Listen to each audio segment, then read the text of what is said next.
Hello, bienvenue dans ce premier épisode d'interview de Femmes Leaders, le nouvel héritage. Aujourd'hui, c'est vraiment un honneur pour moi de recevoir la femme qui m'a le plus inspirée dans ce nouveau visage du business et du leadership. J'ai nommé Lisa de Wild Womanhood. Elle m'inspire par sa façon de faire vivre sa vision, son message, et par sa façon d'incarner son identité et d'accepter ce perpétuel changement. Tu sais, c'est un petit peu comme ce genre de personne, quand tu l'écoutes, tu as ton âme et chaque cellule de ton corps qui te dit « Mais oui, punaise, c'est ça, c'est clair, elle a raison, tout est possible. » En fait, l'écouter pour moi, c'est un petit peu comme prendre une grande bouffée d'oxygène. Et enfin oser. Alors, t'es prête à la découvrir un tout petit peu plus avec moi ?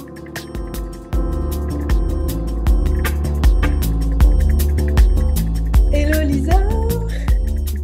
Salut Chloé. Heureuse de te retrouver dans cet épisode de podcast.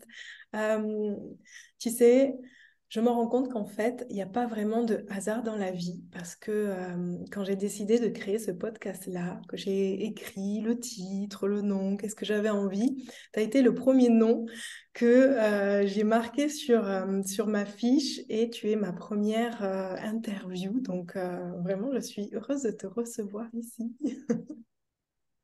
Génial. Écoute, moi, je suis très contente d'introduire ça, d'introduire ton nouveau podcast et toute l'intention que tu mets derrière. Donc, ça me va bien. Cool. Alors, je vais te passer un tout petit peu au scanner. Dis-moi tout, ton astro, ton HD et tout ça. Fais-moi un tout petit body scan là. Je suis projecteur splénique 5.1 et en astro, je suis Verseau, ascendant Vierge, lune en Vierge. Hmm, Voilà, avec un beau nœud nord en Poisson, histoire de bien complexifier les choses. Et voilà. tout s'explique. Ouais, tout s'explique déjà. Rien que quant à ça, tu te dis, OK, c'est bon, j'ai compris. Donc, en fait, si je comprends bien de ce que je sais de toi, et en tout cas pas mal parce que en tant que aussi formée de tes cours, ma vision que j'ai à peu près de toi, ça serait qu'aujourd'hui, en fait, tu es la CEO de ton entreprise qui est Wild Womanhood et qui accompagne les femmes à se révéler à travers leur business, pour qu'elles soient beaucoup plus alignées dans cette nouvelle ère qui amène vraiment l'humain, l'unicité dans ce collectif. Et en tout cas, d'accompagner les femmes dans la prospérité qu'elles désirent. En tout cas, de vraiment incarner leur plein pouvoir pour qu'elles aient l'impact qu'elles veulent, la vision qu'elles désirent vraiment partager. Est-ce que je me trompe ou est-ce que tu voudrais rajouter quelque chose d'autre? Non, c'est bien ça. C'est vraiment ça. C'est qu'elles arrivent à créer ce qu'elles désirent, peu importe ce qu'elles désirent, et qu'elles le fassent effectivement de manière alignée, de manière efficace aussi, et, et impactante.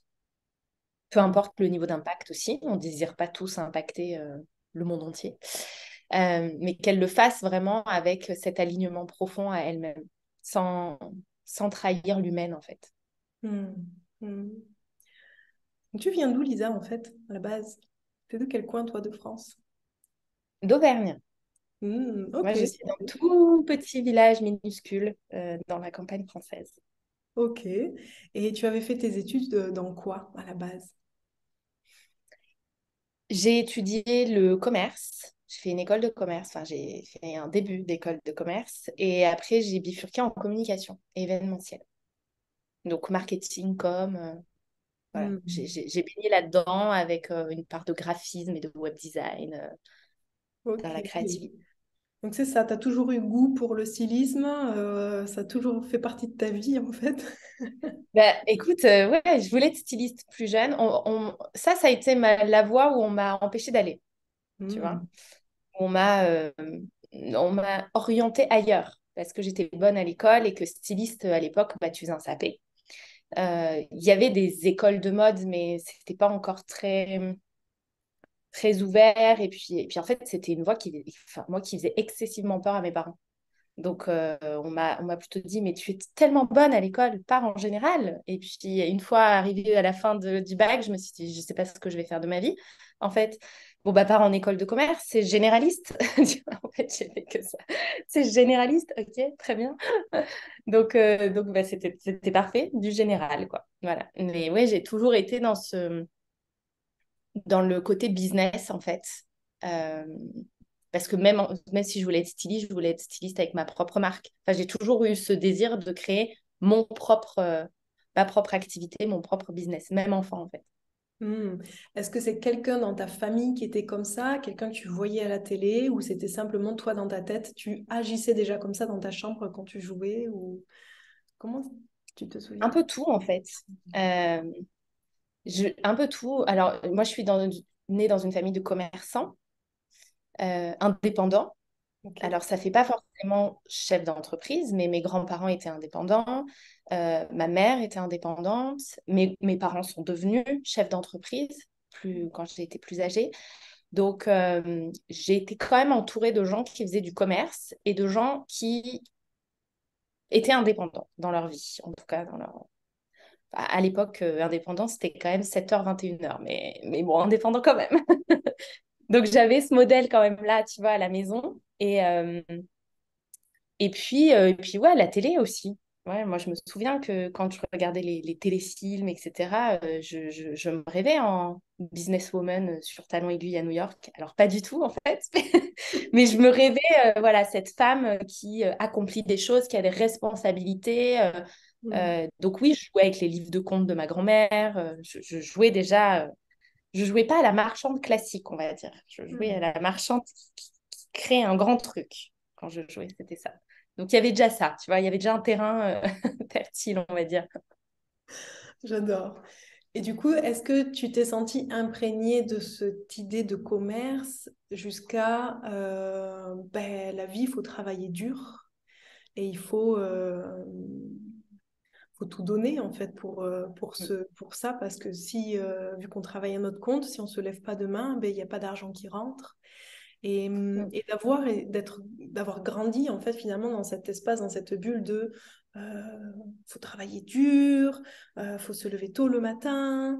Euh, Est-ce que tu sens que ça a engendré certaines conséquences dans ton début de travail de femme active?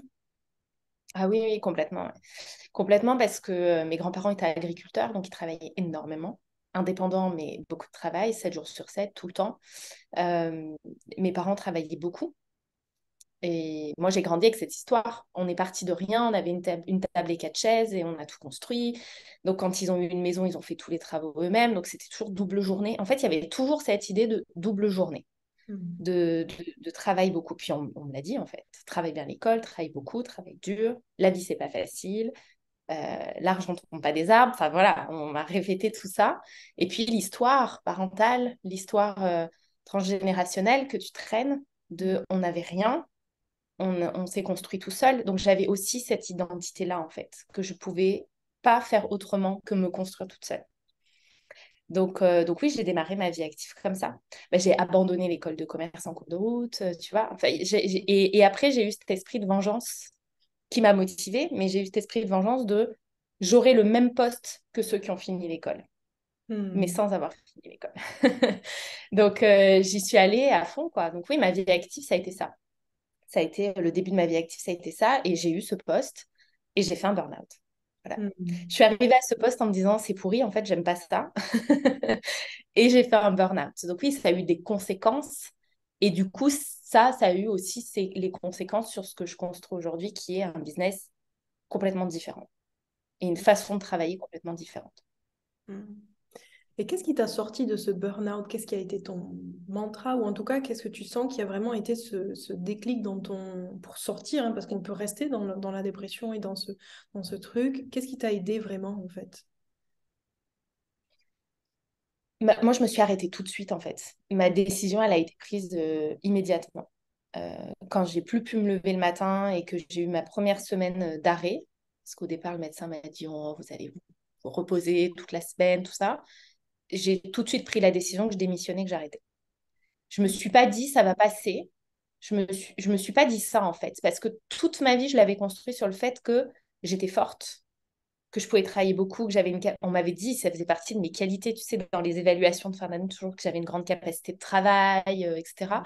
Donc en fait, j'avais construit tout ça là-dessus, et là, ça s'effondrait. J'avais plus cette capacité de travail, j'avais plus cette force physique et émotionnelle. Du coup, c'était hors de question pour moi de continuer. Puis je me voyais pas continuer mon métier d'une autre façon. Et je pense qu'en fait, au fond, je savais que de toute façon, on ne me donnerait pas les moyens de continuer mon travail autrement que comme ça. Hmm. Donc, j'ai pris ma décision d'arrêter tout de suite. Je ne savais pas ce que j'allais faire, mais je savais qu'il fallait que ça s'arrête et il fallait que je fasse les choses différemment. Et je pense que déjà, ça m'a aidée parce que ça m'a permis de vivre mon burn-out. Même si c'était pas, ça n'a pas été la période la plus sympa de ma vie, ça m'a donné du coup tout l'espace de dormir, pleurer, faire ce qu'on fait quand on fait un burn-out. Voilà. Essayer de sortir, acheter le pain quand tu deviens agoraphobe alors que tu l'as jamais été et que tu veux plus parler à personne. Et ça m'a donné cet espace-là de vivre ça. Et après, le déclic d'en sortir, c'est que je crois que, enfin, c'est surtout que je vis avec quelqu'un qui m'a autorisé à vivre ça, Hmm. qui m'a même, enfin, obligée à vivre ça, tu vois. Nat, elle était là en me disant, mais arrête de vouloir t'habiller, en fait, reste en pyjama, on s'en fout, quoi. T'as dormi 16 heures aujourd'hui, mais c'est pas grave, il est où le problème, en fait? Elle m'a beaucoup déculpabilisée là-dessus, sur cette période-là. Donc, je pense qu'en fait, je l'ai vraiment vécu. J'ai dû vraiment évacuer énormément de choses. Et moi, la sortie, elle a été plutôt physique, en fait. La sortie, elle a été de me remettre en mouvement, elle a été c'est une naturopathe, en fait, qui m'a aidé à mettre des mots sur ce que j'avais vécu. Parce que je te dis burn-out, j'ai jamais été diagnostiquée burn-out par un professionnel parce qu'aucun médecin n'a jamais mis le mot dessus. Aucun médecin ne m'a envoyé chez un psy, enfin rien en fait. Et moi à l'époque, enfin quand tu es dans la spirale, c'est pas toi qui te dis tiens, je vais aller chez le psy. Enfin non, ton cerveau il fonctionne plus correctement. Donc moi, c'est une naturopathe, en fait, qui m'a vraiment aidée à me sortir de ça. Et Hmm. c'est passé par un réalignement et un rééquilibrage physique d'abord. Wow. Ok. C'est assez impressionnant parce que quand même, je trouve que de nos jours, depuis longtemps en fait finalement, mais de plus en plus, beaucoup de personnes, hommes, femmes, euh, expérimentent ce burn-out. Mm. Et il y en a beaucoup qui en sont sortis, qui ont généralement, ça a mené une reconversion professionnelle, un divorce, où beaucoup de personnes sont encore un peu coincées dans cette spirale et en tout cas ont du mal à vraiment en sortir. Donc merci pour ce partage de se dire que finalement ça a été ton corps en mouvement, ça a été d'être comprise par quelqu'un, ça a été de pouvoir mettre les mots sur les choses et ça a été de finalement accepter cette étape-là qui t'a aidé dans tout ça. Mm. Et c'est beaucoup de résilience de te dire que bah, pendant, moi, ça a duré 8 9 mois, tu vois, cet état de, enfin, bien 6 mois, cet état de je ne sers à rien, soyons clairs, je ne fais rien, je ne sers à rien. C'est beaucoup de résilience, en fait. Enfin, c'est un grand enseignement plus tard, après, quand tu arrives à prendre du recul, sur ta capacité de résilience, c'est te dire pendant, tu as eu 6 mois de ta vie où tu n'as rien produit, tu n'as rien accompli, tu as juste été comme Hmm. tu as pu. Donc là, finalement, c'était l'identité de Lisa qui était disparue. Mm. Ah, tu Gros sais plus switch. quitter. Ouais, Ouais, c'est gros ça. switch. Hmm. Mm. Et, euh, et pour toi, aujourd'hui, avec tout le recul que tu as, euh, la nouvelle identité que tu as, est-ce que tu sens que ton identité, elle est ancrée, elle est là, elle est sûre? Est-ce que tu sens que c'est quelque chose qui évolue à chaque fois? Est-ce que tu sens que tu as atteint, entre guillemets, ou que tu es connecté avec ta véritable identité? Non, je pense que c'est en mouvement tout le temps, en fait. Mhm. Je pense que l'identité, elle change tout le temps parce que euh, bah, aujourd'hui, on le sait, on peut reprogrammer notre ADN, on peut transformer nos pensées, on peut améliorer l'élasticité de notre esprit, notre mindset, notre système nerveux. Donc, en fait, tu es tout le temps en train de changer d'identité. Et je pense que le burn-out m'a aussi fait comprendre ça. C'est que tout s'est écroulé d'un coup. Mais est-ce que ça voulait dire que j'étais personne? Non. Est-ce que ça voulait dire que je serais plus jamais la même? Non plus. Ça voulait juste dire qu'il fallait que j'arrête de m'accrocher à des choses qu'on m'avait dites ou des définitions que je m'étais données ou qu'on m'avait données, alors qu'en réalité, je suis en mouvement tout le temps et en transformation constante. Donc l'identité, non, pour moi, elle fait toujours, elle évolue en fait constamment, même en dehors juste des casquettes qu'on a, d'être une femme, d'être une chef d'entreprise, une amie, une sœur, etc. Notre identité, elle est constamment en mouvement et elle s'adapte surtout. Mais c'est Mm. un travail qui est à temps plein, en fait. Enfin, je veux dire, quand on est entrepreneur, surtout dans le domaine du coaching, du bien-être, de l'holistique, etc., c'est notre job, en fait, d'avancer au fur et à mesure et de nous faire grandir. Et heureusement qu'on peut changer d'identité parce que l'identité qu'on avait il y a 20 ans, elle correspond plus au monde d'aujourd'hui. Mm. Ok, et donc, tu es mariée. Ouais, Est-ce qu'il y a deux leaders à la maison? ouais. Comment tu arrives aujourd'hui à être la leader CEO? En plus, vous travaillez toutes les deux ensemble. Ouais. Comment l'harmonie de ton couple, de l'énergie du couple, est-ce que tu es la même avec Wild Womanhood dans ton énergie, la même dans ton couple? Est-ce que Nat aussi? Comment ça fonctionne en fait le leadership à la maison? Bah, il y a deux lignes 5 en HD à la maison, donc il y a deux leaders.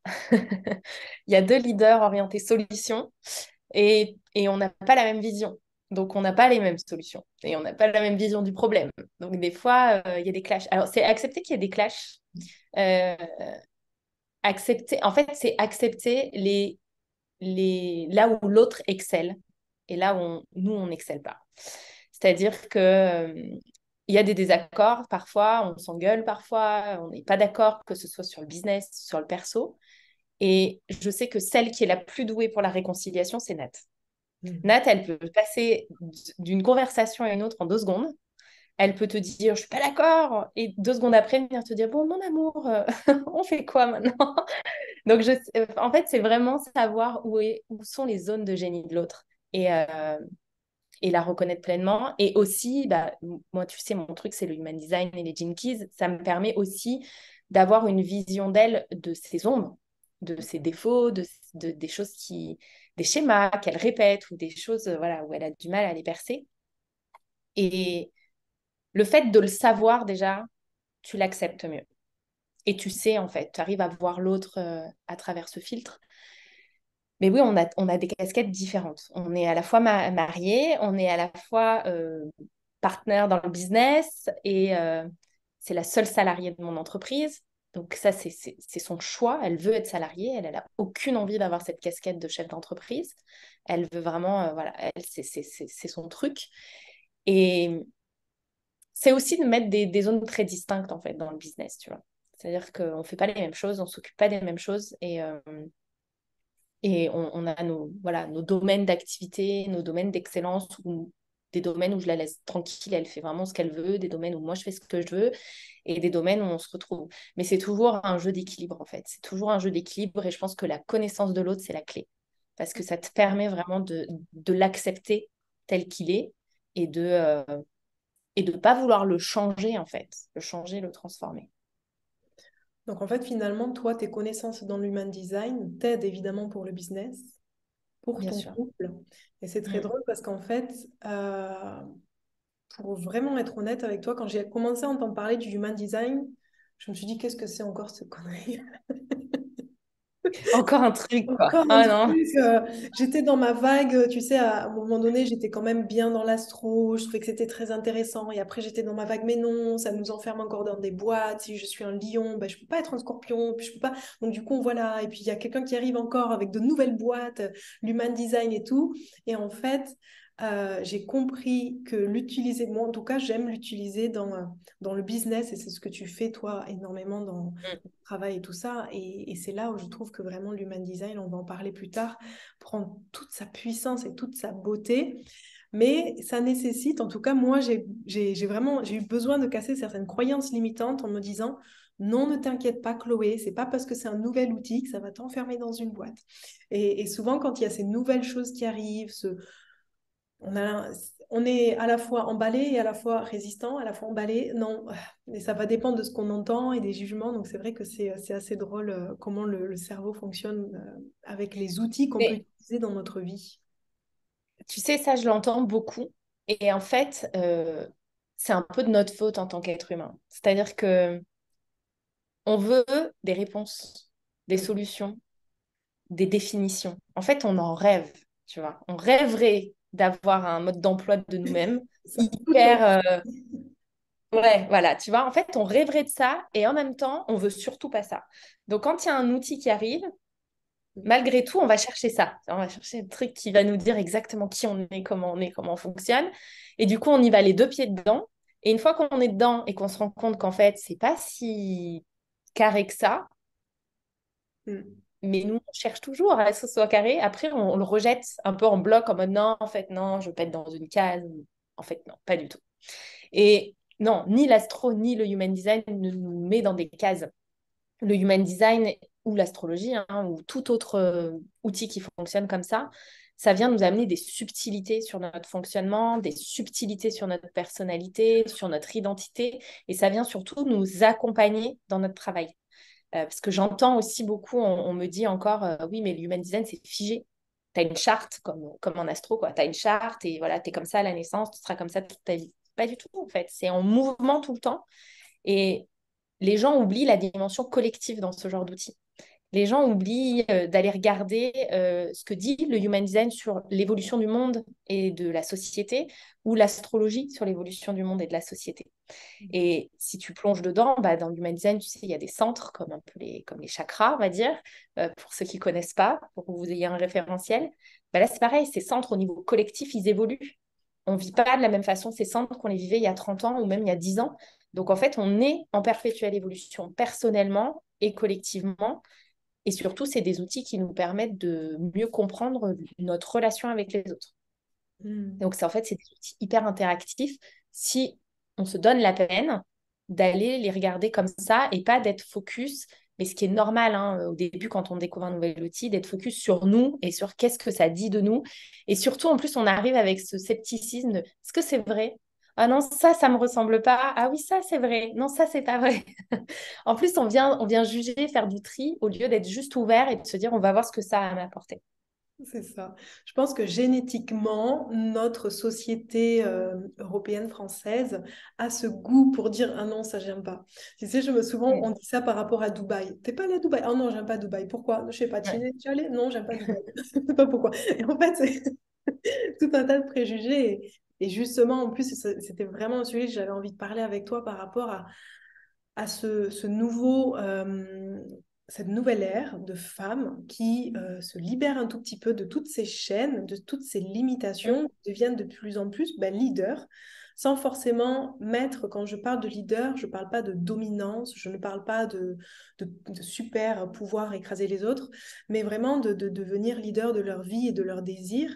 Et évidemment, il y en a de plus en plus, et comme il y en a de plus en plus, il y a de plus en plus de, euh, de critiques, de jugements. La société met en lumière, donc que ce soit en fait les autres femmes, beaucoup de critiques d'autres femmes qui voient des femmes devenir businesswomen, devenir prospères dans niveau financier, niveau vie, niveau réalisation de rêves.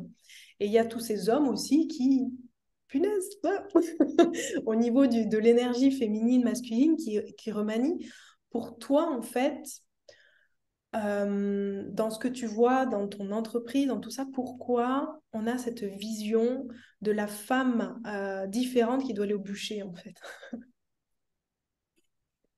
Écoute, je sais pas si je suis la meilleure personne pour parler de ça, parce que je me suis jamais sentie comme ça et on Mhm. m'a jamais fait me sentir comme ça. Parce que Mhm. même en tant que salariée, j'ai travaillé avec beaucoup de femmes, en Ok. fait. Je travaillais dans un monde de femmes, parce que j'étais dans la mode, dans le retail, donc j'étais quand même dans un monde de femmes, dirigé par des hommes, certes. Et moi, j'étais pas dans les bureaux, donc j'avais pas J'ai toujours eu des managers qui étaient des femmes quasiment tout le temps. Et quand j'ai eu des managers hommes, ça se passait très bien. Hmm. Donc, je n'ai jamais ressenti ce truc-là. La seule chose que j'ai ressentie dans ma vie, c'est ce côté, je sais pas, c'est le côté de la femme toujours associée à la séduction, en fait. Hmm. Et que quand il y avait des hommes hiérarchiquement plus haut placés, c'était toujours ces regards. Voilà, c'est vraiment la seule chose que j'ai pu ressentir, c'était ça, mais je me suis dit qu'en même temps, soit on pouvait le vivre, alors je parle pas de harcèlement, tout ça, hein, mais je parle juste des regards, des regards mal placés, où tu sens même le côté séducteur de ton patron, etc. Euh, je me suis dit que soit on pouvait le vivre vraiment en mode victime, soit c'était carrément un atout, en fait, et qu'il y avait quelque chose à en faire, sans être une utilisation de la sexualisation, mais en étant juste en étant femme, en fait. C'est-à-dire que ça fait partie de notre leadership, Hmm. ça fait partie de notre énergie en tant que femme, et ça fait partie de l'énergie féminine, ce côté séducteur, ce côté artiste, créatif, etc. Et qu'on pouvait du coup vraiment en faire quelque chose. Donc, dans le business, moi, j'accompagne principalement des femmes. J'ai quelques hommes qui viennent et vraiment, 2023, j'ai vraiment envie d'ouvrir Wild Woman ou aux hommes parce qu'ils font partie du changement de game. Si on veut que ça bouge, il faut que les hommes prennent part à ça. Et du coup, ça passe par soutenir les femmes, oui, mais ça passe par les considérer comme leurs égales, ça passe par assumer leur part de féminité, ça passe par amener de la féminité dans leur leadership.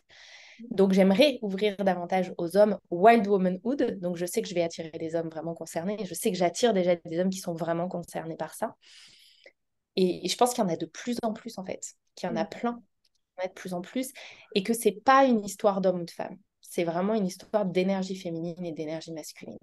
Parce que j'ai eu des managers femmes qui étaient horribles, qui étaient bien plus horribles que des hommes, euh, parce qu'elles étaient dans leur énergie masculine, persuadées que c'était comme ça qu'elles réussiraient, parce que la société nous montrait ce schéma-là. Et c'est encore pire, en fait. Je trouve que c'est encore pire.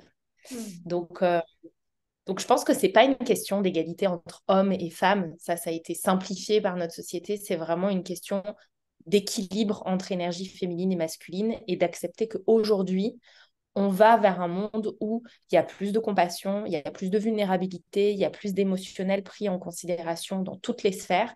Et ça passe par notre énergie féminine, qu'on Hmm. soit homme ou femme. Et c'est quoi pour toi ta vision en fait du nouveau leadership? Le, pour moi, on va vers quelque chose qui est, on le voit déjà, hein, en tout cas dans notre sphère, on le voit déjà, mais il ne faut pas oublier que notre sphère, en fait, elle est toute petite. Mais on va vers un leadership qui est plus vulnérable, qui est plus émotionnel, qui est plus humain, en fait. Euh, il y a eu vraiment ce leadership très branché sur l'énergie masculine et sur le faire. Et, et en fait, j'ai envie de te dire que justement, le human design, à- dans la dimension mondiale, il vient te donner ces éléments-là où jusqu'en 2027, on est encore dans un ancien système. Alors, ça ne change pas du jour au lendemain, on est en transition depuis des années, mais on était dans une société de productivité, de croissance, et surtout, on était dans une société qui était très branchée communauté, collectif, social. Donc, on a créé du collectif, on a créé des sociétés, on a créé du social, mais du coup, on a lissé les individus Hmm. parce que tu peux pas, en fait. Tu peux pas gérer des sociétés de millions d'individus si tu prends en compte les unicités. Donc, on a vécu ça et on a vécu un leadership du faire, Hmm. de productif et qui nous guidait sur le quoi faire dans notre vie, comment faire les choses, comment mettre en place les choses. Et là, on se dirige vers quelque chose où l'unicité aura beaucoup plus sa place. Il y aura beaucoup plus d'individus. On revient à ça, en fait, à plus d'individualité, d'unicité. Donc, on passe par des phases de guérison intenses et c'est pas fini parce qu'il y a beaucoup de choses, du coup, à guérir et beaucoup de déconditionnement à faire. Et on va aller vers un leadership qui est plus humain, qui est plus émotionnel, qui est plus humain. Et c'est pour ça que je parle toujours de ce business basé sur l'humain qu'on a beaucoup vendu. On a beaucoup entendu les entreprises dire l'humain au centre, mais sans genre vraiment faire considérablement quelque chose.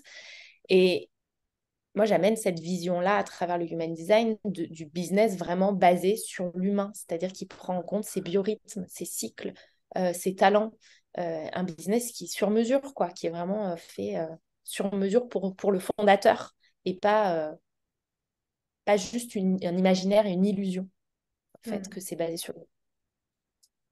Et toi, je sais que tu as beaucoup, donc tu te fais coacher et tu te fais coacher Ouais. majoritairement par des femmes Mm. canadiennes, américaines. Mm. Pourquoi est-ce que c'est parce qu'il n'y en a pas en France ou c'est parce que tu apprécies la vision de l'Amérique ou en fait pourquoi ce choix de te tourner vers du coaching américain? Euh, alors, je te dirais que c'est pas un choix conscient au départ.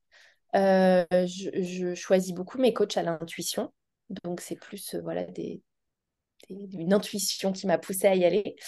En France, je te dirais que j'ai jamais trouvé. Euh, j'ai jamais trouvé. En France, j'ai jamais trouvé quelqu'un qui, qui a la même vision que moi. Et les coachs américaines ou canadiennes que j'ai, elles ont une façon d'assumer en fait leur vision qui est bien plus bold qu'en France. Et il y a un temps d'avance malgré tout, en fait. Il y a un temps d'avance là-dessus. Je pense que, tu vois, là, je suis à Toronto, on va dire que je suis au cœur d'une ville, tout ce qu'il y a plus de ville. Ça construit partout, il y a beaucoup trop de monde, les gens sont... Voilà, tu sens vraiment l'impact américain. Et je pense que le fait que ces femmes aient vraiment vécu ça à l'extrême, parce que nous, on peut en parler en France, mais ça n'a rien à voir avec ce qu'on peut vivre aux États-Unis. La productivité, le travail, les horaires de travail, tout est plus intense. Je pense que l'intensité font que du coup, elles assument de manière plus intense aussi leur vision du futur. Donc, bah, par exemple, je suis coachée par Mélanie Elmeyer. Je trouve qu'en termes de leadership, c'est une des meilleures de ce qu'on peut voir en termes de leadership parce qu'on sent cette force intérieure, pas cette force en façade, mais cette force intérieure. Et en même temps, son- elle assume complètement sa vulnérabilité. Elle assume complètement qu'elle fait des erreurs, elle assume complètement qu'elle n'est pas parfaite. Et je pense que c'est ça aussi qui nous manquait. C'est que là, on était dans un leadership sans faille. Il n'y avait pas de faille au leadership. C'est ce besoin de perfection, de force extérieure. Et c'est pour ça qu'il y avait beaucoup d'hommes, parce que physiquement, on associe l'homme à la force. Et là, on vient vers un leadership où la force et la stabilité, elle est interne. Et pour être coachée par Mélanie depuis plusieurs années maintenant, euh, tu le vois en fait, peu importe les tempêtes qu'elle traverse, la force et la stabilité interne, elle l'a toujours. Hmm. Et en même temps, elle est capable d'exprimer cette vulnérabilité et de venir dire, quoi, de venir dire à ses coachés comment elle se sent, dans quelle tourmente elle est, ce qui se passe, de nous l'idée vraiment à travers ça. Et je pense que ça, en France, on manque encore. On n'est pas encore à ce step-là. Il y en a, on y arrive, mais on n'est pas encore à ce niveau-là. Et quelles ont été finalement depuis ces dernières années que tu es dans cette entreprise, dans ton business, quels ont été tes plus gros, tes plus gros breakthroughs, on va dire, tes plus grosses prises de conscience ou tes plus grosses croyances limitantes que tu as shiftées? Je crois que le premier, c'est la peur du manque, Mhm. que j'avais jamais ressenti, en fait, et que du coup, j'ai transcendé à un moment donné. Euh, et après, ça a été vraiment au fur et à mesure où moi j'ai avancé avec le human design, au fur et à mesure où j'ai plongé là-dedans, dans qui je suis, dans mon fonctionnement, et au fur et à mesure de l'alignement et de l'expansion de mon business, parce que quand ton business expanse, ça te fait bien travailler, euh, ça a été d'assumer ce côté visionnaire, d'assumer que la vision que j'ai a un temps d'avance. Et que souvent, quand je l'ai, je me dis, non mais c'est bon, laisse tomber, t'es dans ton délire, ça ne marchera jamais, ou c'est pas ça. Et qu'en fait, des fois, j'abandonne des idées comme ça, qui sont peut-être pas pour moi hein, d'ailleurs. Hein. Et 6 mois plus tard, je les vois partout. Tu vois, j'en ai jamais parlé à personne, si c'était à moi et à Nat. Et 6 mois plus tard, je les vois partout. Et d'assumer que j'ai un temps d'avance euh, et que, euh, bah, je dois m'en servir en fait. C'est à moi de l'amener. Et oui, en tant que projecteur, j'ai forcément ce temps d'avance-là. Je vois forcément des choses que les autres ne voient pas. Et je le vois tout le temps dans les conversations, en fait. Les gens sont focus sur un truc et moi, je suis focus sur complètement autre chose. C'est pas du tout l'angle que moi je vois ou la couleur que moi je vois sur la situation. Donc, en fait, ça a été d'assumer cette partie-là. et de m'en servir du coup dans mon business puisque c'est l'objectif. Hmm. Donc toi, finalement, tes talents de stratégie, de business, c'était quelque chose qui ont toujours fait partie de ta vie. C'est Mm. ça aussi que tu enseignes énormément dans les programmes que tu as. Mais tu as aussi, tu allies finalement à tes programmes toute la sphère énergétique. Mm. Parce que souvent, c'est vrai que c'est séparé. On a le côté spirituel, le côté business, argent et compagnie. Et toi, tu essaies vraiment d'associer les deux. Est-ce que cette partie finalement spirituelle, énergétique, ça a toujours fait partie de ta vie? Est-ce que tu avais toujours, on va dire, ces éveils de conscience? Est-ce que tu étais toujours connecté à ça ou est-ce que c'est assez récent? Pas du tout. Hmm. Je te dirais que si je me reconnecte à l'ado, oui, Ok. l'ado, l'enfant. Mais après, non, pas du tout. Pas du tout. Après, j'ai été très cartésienne et analytique. Bah, c'est une de mes forces, hein, donc stratégique, analytique, tout ça. Mais en tout cas, j'avais pas conscience de ce que je faisais. Je l'avais un peu dans même dans mes postes salariés, parce que souvent je parlais d'ambiance à mes équipes, tu vois. Je leur disais, on change de journée, on change d'humeur, tu vois. Donc j'avais déjà ce truc que la stratégie suffisait pas et que si mon magasin devait faire de l'argent aujourd'hui, il y avait autre chose. Il y avait un truc qui était intangible, que je maîtrisais pas et où je pouvais juste être la coach pour que ça change. Donc j'avais déjà ce truc-là, mais j'avais pas ces éveils de conscience-là. J'avais pas ce regard sur le monde, j'avais pas. Non, je te dirais que non, je faisais partie des inconscients qui vivaient leur vie et qui se disaient, bah, le monde, il est comme ça. Et puis, ce que je vois est vrai, en fait, surtout. Voilà, ce que je vois est vrai, c'est surtout ça. Mhm. Aujourd'hui, j'ai conscience que ce que je vois, c'est pas vrai et qu'en fait, il y a, voilà, il y a plein de dimensions et plein de visions différentes. Ça rend pas forcément les choses plus faciles, hein, je te dirais. Mais c'est vachement plus intéressant quand même. Ça rend les choses plus pétillantes. C'est des réponses aussi. Même si on n'a pas la vraie réponse sur un tableau, ça peut entraîner des réponses finalement de ça. Tu sais, ah, mais c'est Mercure rétrograde. Ah oui, d'accord. Du coup, c'est pour ça que je peux être chiante. Je peux. Ouais. J'ai le droit d'être chiante. Oui, c'est bon. Et est-ce que pour toi, c'est facile de gagner de l'argent? Je te dirais que ça n'a jamais été aussi facile en fait, Mhm. aujourd'hui. Ça n'a jamais été aussi facile. Dire on a Internet, on a les réseaux sociaux, monter son entreprise, ça n'a jamais été aussi facile. Donc en vrai, ça n'a jamais été aussi facile. Par contre, euh, et en tout cas dans notre milieu, je pense que les gens ont perdu la valeur travail et n'ont pas compris que de toute façon, quoi qu'il arrive, monter une entreprise, c'est du travail. Ça, je le vois beaucoup chez les coachs, les thérapeutes, les gens qui se lancent en ligne et qui veulent pas communiquer, voilà, qui veulent déjà leur emploi du temps de rêve au début. Mais en fait, non. Je trouve que voilà, on a perdu cette notion-là et du coup, la passion, en fait. C'est-à-dire que c'est comme tout. C'est facile, oui. Ça n'a jamais été aussi facile. On n'a jamais eu autant accès non plus à la thérapie, au coaching qu'aujourd'hui, parce que des contenus gratuits, il y en a plein en fait. Et moi, au début de mon activité, je ne payais pas, hein.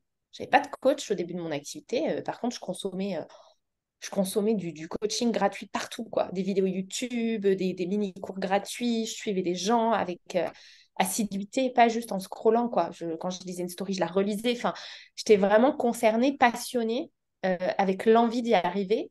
Et je voyais pas ça comme du travail, en fait. J'ai jamais vu ça comme du travail. Parce que le mot travail, il est connoté d'une manière pas très sympathique.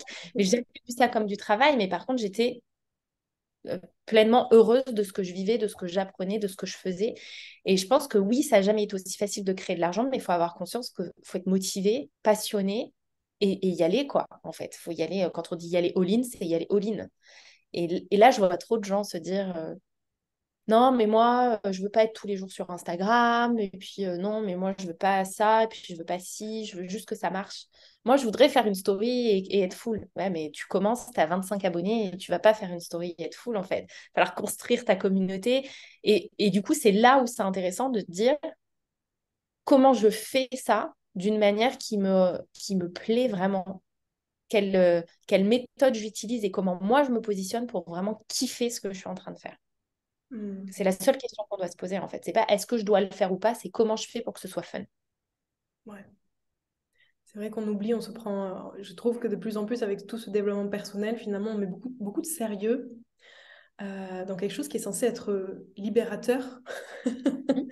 et léger. Et c'est vrai qu'il y a beaucoup, beaucoup d'ego, en fait, qui va aussi se mettre dans tout ce qui est cette spiritualité et l'affirmation de nos croyances. Et j'ai raison, t'as tort. Mm.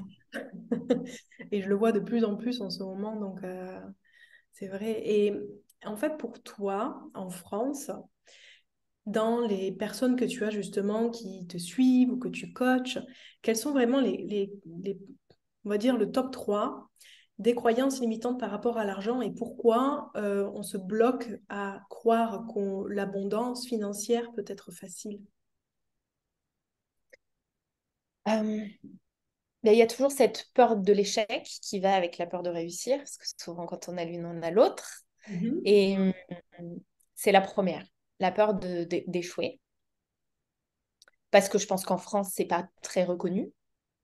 Le chemin, on n'en parle pas beaucoup. On parle beaucoup de la destination. Et je pense qu'il y a une autre croyance qui est sous-estimée, qui est souvent très profonde en fait et qui vient en surface quand on commence à gagner de l'argent, mais qui est là dès le début.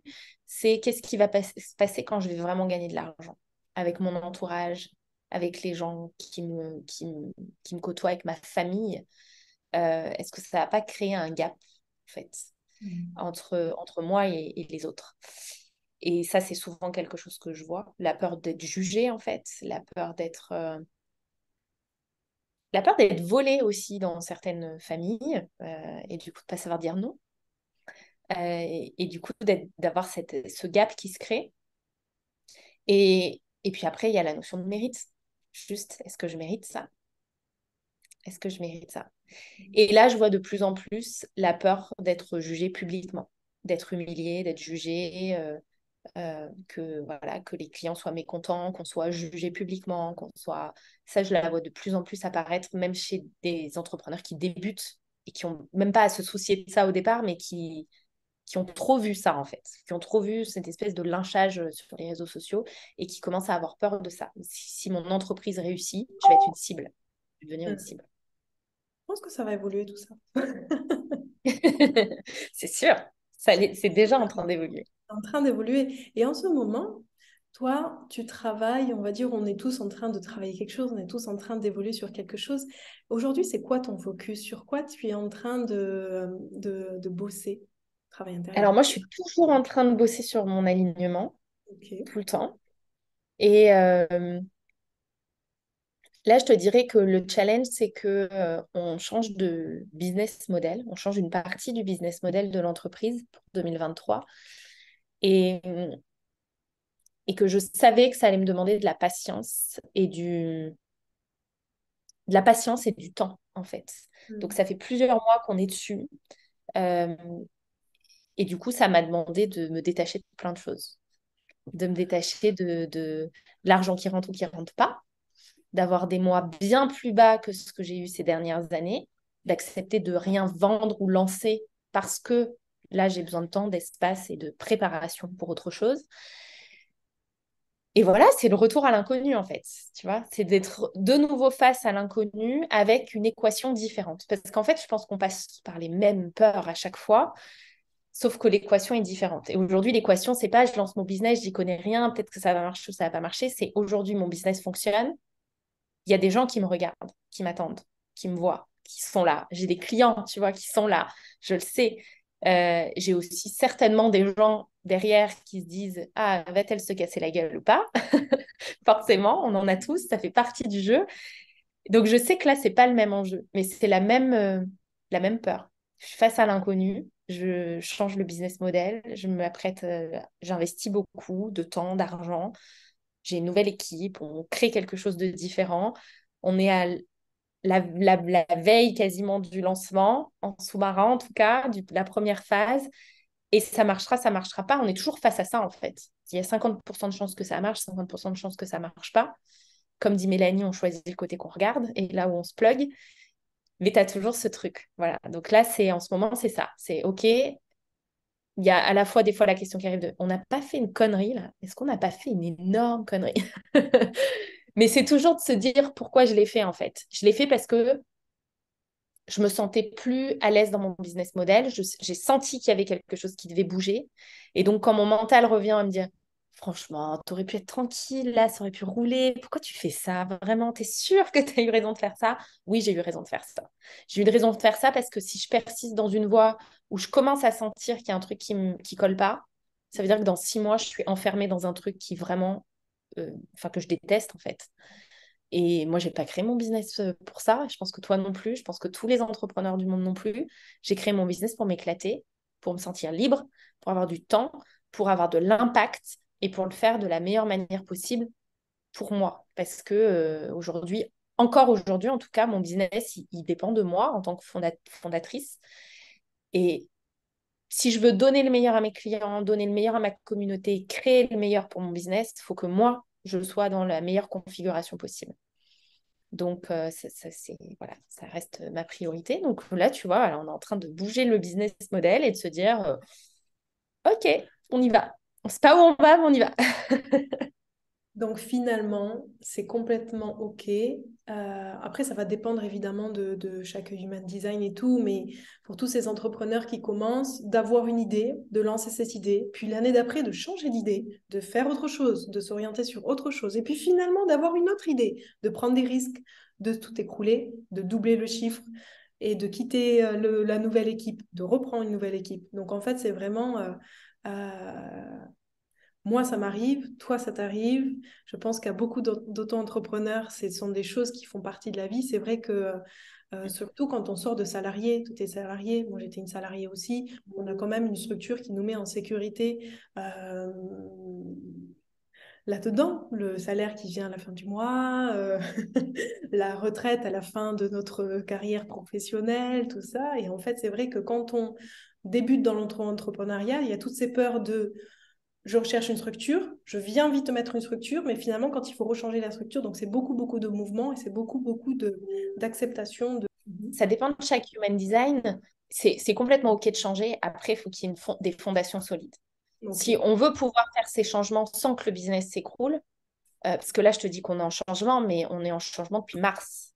Depuis Mhm. mars, on est en transition en backstage dans l'entreprise. On a changé plein de choses, etc. Mais on a fait quasiment le même chiffre que l'année dernière Mhm. parce que les fondations sont solides.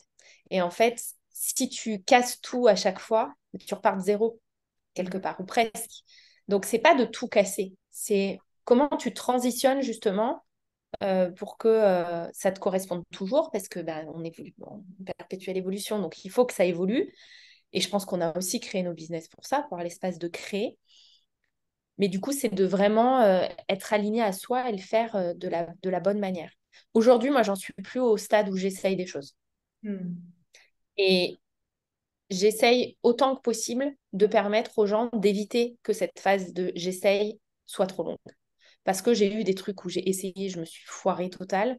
Des trucs que tu lances, que tu vends, et quand tu y es, tu te dis, j'ai pas envie de le faire. C'est horrible. Mhm. Soyons honnêtes, c'est horrible. Et au début de mon business, ça m'est arrivé de lancer des trucs et de me dire, en fait, j'ai pas envie de l'animer. Je me suis trompée, quoi. Et souvent, les gens pensent que quand c'est aligné, ça fonctionne, et quand c'est désaligné, ça fonctionne pas. Mais on peut vendre de la merde, hein, entre guillemets. Hein. La société nous l'a montré. On peut réussir de la pire des façons aussi. C'est pas un critère. Par contre, notre ressenti, c'est un vrai critère. Et là, je sais que ce que je fais me correspond. Je sais que je sais que je suis heureuse de lancer ça. Au fond de moi, je suis convaincue que ça va fonctionner. J'en suis persuadée. C'est juste mon mental qui revient des fois et qui me dit non, mais tu n'es sûre de rien. Oui, non, en vrai, je suis sûre de rien. Mais au fond de moi, je suis sûre. Je suis sûre que je suis à la bonne place. Je suis sûre que ça va fonctionner. Je sais où on va. Je sais ce qu'on est en train de créer. Mais ça m'a pris des mois d'idées que j'ai pas lancées. De me dire elle n'est pas complète cette idée. C'est pas encore ça. C'est pas encore ça. Et ça demande de la patience. Et tu vois, quand je parle de business qui respecte nos cycles, c'est aussi de business qui respecte nos cycles de créativité. Mhm. C'est pas toujours, j'ai une idée le lundi, le mardi, c'est lancé, quoi. Des fois, ça arrive. La plupart du temps, il faut être honnête, c'est pas ça. La plupart du temps, c'est j'ai une idée qui mûrit, qui germe, qui mûrit. je crois qu'elle est complète. Non, elle n'est pas complète. Je reprends. Et moi, mon cycle de création, il est rarement court. Sauf pour des choses très courtes et très précises que j'ai envie de lancer, mais sinon, c'est rarement court. C'est souvent tout un processus. Et, euh, et pour toi, allez, deux dernières questions. Je ne m'arrêterai pas. Euh, Toi, finalement, est-ce que tu te considères dans une prospérité financière aujourd'hui? Oui, Et qu'est-ce que ça t'a apporté de plus à ta vie d'avant? rien parce que j'étais déjà dans une prospérité financière. Quand j'ai quitté mon dernier job salarié, je gagnais 7 000 francs suisses par mois. Ok. Donc, plus que ce que j'aurais jamais pensé gagner déjà dans ma vie. Mhm. Euh, Et donc, j'étais déjà dans une prospérité financière, tu vois. J'étais déjà dans cette liberté de prendre un billet d'avion le 3 pour partir le 10. C'était pas un problème, en fait. J'avais pas à me dire, j'économise 6 mois pour partir en vacances ou quoi que ce soit. Donc, j'étais déjà dans cette prospérité financière. C'est pas ça qui a changé, en fait. Parce que la prospérité, c'est un bien-être économique, mais c'est un bien-être physique. Et il y a la notion de bonheur dans la prospérité, en fait. C'est un mot que j'aime beaucoup parce qu'il regroupe tout ce que l'humain désire, en fait, sans oublier une sphère. Aujourd'hui, je m'estime dans la prospérité parce que je suis heureuse, parce que me sens libre, parce que économiquement, ça va. Est-ce que ça pourrait aller mieux? Oui. Est-ce que je pourrais être encore plus heureuse? Certainement. Est-ce que je pourrais être encore plus libre? Oui. Mais aujourd'hui, oui, j'ai cette prospérité de me sentir pleinement libre, pleinement heureuse, pleinement bien financièrement, en bonne santé. Donc ouais, en fait, ouais, complètement prospère. J'adore. Moi, je crois que c'est ce que j'admire le plus, c'est voir les femmes qui s'épanouissent, les femmes qui incarnent leur identité, les femmes qui se réalisent, voir les gens heureux, voir les gens pleinement vivre, en fait. Et je trouve que Mm. c'est cool et je trouve qu'il faut vraiment pas avoir honte de dire ça va bien, en fait. Ça va bien Mm. dans ma vie, tout va Ça bien. va bien? Ça va bien? Et je trouve que de plus en plus, c'est presque, j'ose pas dire ça va, parce que presque je vais manquer d'humilité en regardant le problème dans le monde, en regardant tous les soucis, en voyant que finalement le négatif et la pauvreté, la tristesse et tout. Il dit non, ça veut pas dire que je le regarde pas, ça veut dire que là d'ailleurs par rapport à ça, je le vois, tu soutiens une école Maasai en Afrique pour les aider, pour accompagner. Donc en fait, ce qui est beau aussi à voir, c'est que toute ta sphère de ta prospérité, elle peut s'étendre vachement, Mm. vachement en fait. Et Ouais. c'est La beau. contribution, c'est quelque chose qui est important parce que la prospérité, enfin, ça fait partie de mon HD en plus, donc tu vois, voilà. Donc 2022, ça a été une année où on a beaucoup investi en coaching, en mentorat, dans l'équipe, etc. On a énormément investi, donc on a peu donné. Enfin, peu donné. Tu vois, quand on a fait le bilan, on s'est dit cette année, on a donné 13 000 euros. Moi, je me suis dit, c'est pas assez. Et en même temps, je me suis dit, jamais de ma vie, j'aurais pensé pouvoir donner 13 000 euros en une année. Cette année, ça va être différent parce qu'on va avoir des partenariats sur la durée et des contributions sur la durée, un pourcentage de chiffres. Donc, on va vraiment devenir mécène. Et ça, ça aussi, c'est un rêve en fait, de pouvoir créer suffisamment d'argent pour nous, pour nos rêves et pour les autres. Enfin, Mm. je trouve ça, voilà, je trouve ça incroyable et je trouve que ça aussi, ça fait partie de ce nouveau monde qui est de contribuer beaucoup plus. Donc oui, mais oui, ça va bien. Et ouais, si, bien sûr, il faut dire ça va bien. Et du coup, parce que ça va bien, je suis capable de m'occuper des autres, de créer pour les autres, de soutenir les autres, de coacher les autres. Parce que ça va bien aussi, au contraire, tu vois, c'est Mm. merveilleux. Mm. Donc bientôt les portes d'un accompagnement que tu vas ouvrir. Tu veux nous en parler un tout petit peu plus? Ouais. Un nouveau programme qui ouvre. Je suis excitée fois 1000, comment te dire? Dans 48 heures, ça ouvre en backstage par mail à une liste d'attente très, très select. Voilà. C'est tout autour du human design et du business. Et en fait, c'est vraiment un voyage à travers ton human design. Je vais emmener les gens à travers leur human design, à lire leur human design et à l'appliquer de manière concrète dans leur business. Euh, quelle, quelle offre leur convient le mieux, quel business model leur convient le mieux, leur manière de communiquer, leur manière de vendre, leur manière de travailler leur mindset, parce que bah, ça aussi, hein, j'ai constaté, le travail de mindset, il est très généraliste. Alors, il y a plein de méthodes différentes, mais il est souvent généraliste, alors qu'on a une façon de penser qui nous est propre. Donc, on va faire ce voyage pendant 12 semaines à travers le human design et le business pour justement venir créer un business qui soit vraiment centré sur nous, en fait, qui soit vraiment soutenant pour nous et soutenable pour nous. Parce que le nombre d'entrepreneurs que je vois, alors soit au début, on essaye tout et n'importe quoi, et on essaye plein de stratégies, ça marche pas, ou des fois ça marche, mais quand ça marche, on se sent pas vraiment à notre place, ou on n'ose pas être vraiment, s'exprimer vraiment. Et puis quand ça fonctionne, je vois des entrepreneurs, je coach beaucoup d'entrepreneurs qui sont fatigués en fait. Parce qu'ils étaient persuadés que quand ça allait marcher, ça allait aller mieux. Mais quand ça marche, en fait, non, tu as toujours du taf. C'est la partie la plus cruciale de justement maintenir le cap. C'est encore plus dur, en fait, de maintenir. Et qui se retrouvent dans un business model qui ne leur correspond pas, ou complètement sous l'eau, ou alors avec cette sensation que les offres qu'ils ont leur conviennent pas, mais ils se sont engagés sur 12 mois, alors qu'en fait, ils détestent l'engagement. Enfin, il y a plein de choses qui ont été faites et c'est naturel, encore une fois, de se dire, je regarde ce qui se fait ailleurs parce que bah, moi, je démarre, je suis entrepreneur, je sais pas quoi faire, je regarde ce qui se fait ailleurs et je fais pareil. Et donc là, voilà, je vais faire sortir les gens de ça pour qu'ils fassent vraiment du eux, qu'ils innovent sur leurs offres, qu'ils fassent des choses qui leur correspondent vraiment, qui soient vraiment alignés à eux, pour avoir un business plus aligné, plus pérenne, plus magnétique aussi, puisque du coup, ça émanera beaucoup plus d'eux. Donc, c'est un programme hybride. Il y aura beaucoup de développement de soi.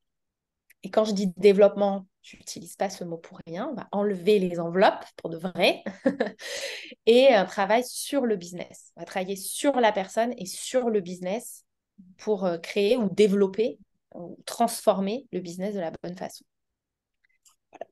Waouh, magnifique. Yes.